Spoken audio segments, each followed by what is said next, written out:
First, Alex Jones was banned by nearly all the social media giants. Then Twitter banned Gavin McInnes. Then Facebook blocked Dennis Prager's Prager University videos, although it later backtracked and apologized. Then Patreon and GoFundMe banned me. And make no mistake, you may dislike Jones, McInnes, Prager, and me, but this isn't over. The left is moving quickly now to silence all dissent, and there is no telling who could be next. It could be you.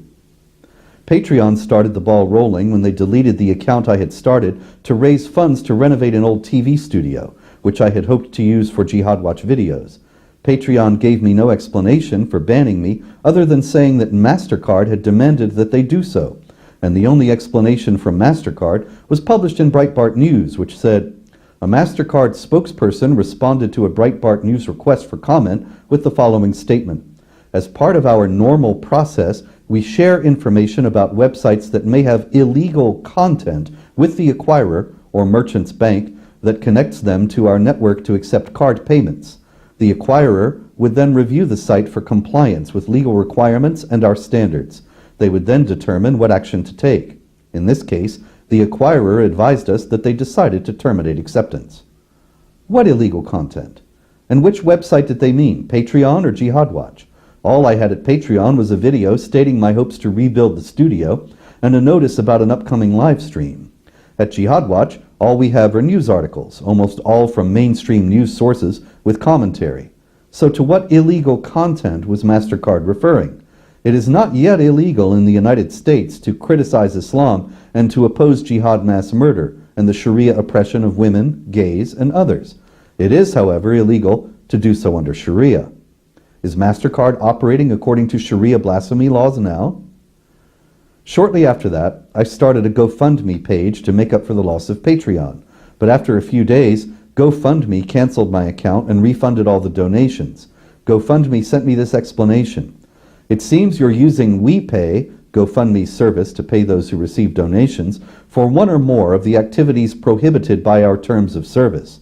WePay is unable to process payments related to hate, violence, racial intolerance, terrorism, the financial exploitation of a crime, or items or activities that encourage, promote, facilitate, or instruct others regarding the same. There was, of course, no further explanation. Now, it's very clear what's going on here. The Southern Poverty Law Center claims that I'm a hate group leader, and that's that. When the SPLC says jump, Patreon and MasterCard say, how high? Indeed, the SPLC's infallibility in such matters is taken for granted by all the social media giants as well.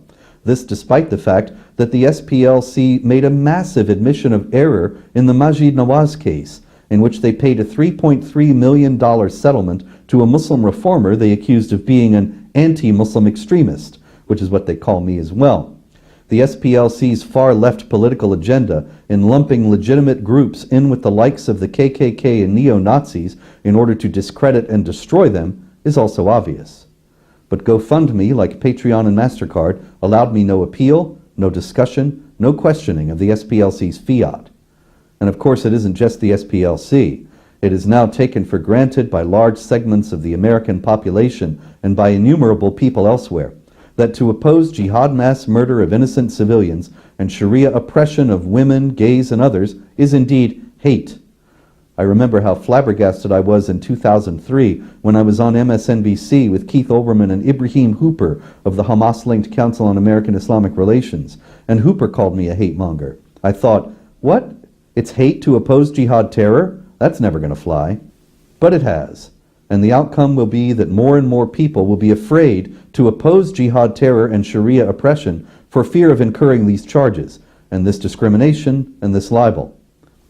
I'm going to be doing what I can to challenge GoFundMe's uncritical acceptance of the SPLC's smear of me, and the likely same uncritical acceptance by MasterCard and Patreon. But the SPLC has hundreds of millions of dollars, and I don't. And many who don't realize how vulnerable they are will applaud what is happening to me because they don't realize or believe how easily the same tactics can and will be turned on them. But they will be. This is getting very serious. It won't stop with me. After my adventures with Patreon and GoFundMe, MasterCard and Visa stopped processing donations for the David Horowitz Freedom Center, with which I'm affiliated, although they backtracked after an outcry. Despite this small victory, it is clear that the left is moving quickly to silence all dissenting voices in the run-up to the 2018 elections. The freedom of speech is the foundation of a free society, and it is rapidly being destroyed in the United States. Not only are Horowitz and me and Jones and Prager and McGinnis being silenced, the pressure on the credit card companies shows that the left is now trying to make sure that we cannot make a living, that we will be quite literally destroyed, personally as well as professionally. And there will be more victims. This totalitarian action needs to be stopped quickly, or it will destroy all who are not doctrinaire leftists, and without any doubt, the United States as a free society as well. I'm Robert Spencer, Shulman Fellow for the David Horowitz Freedom Center and Director of Jihad Watch. This video has been brought to you by the Center for Security Policy.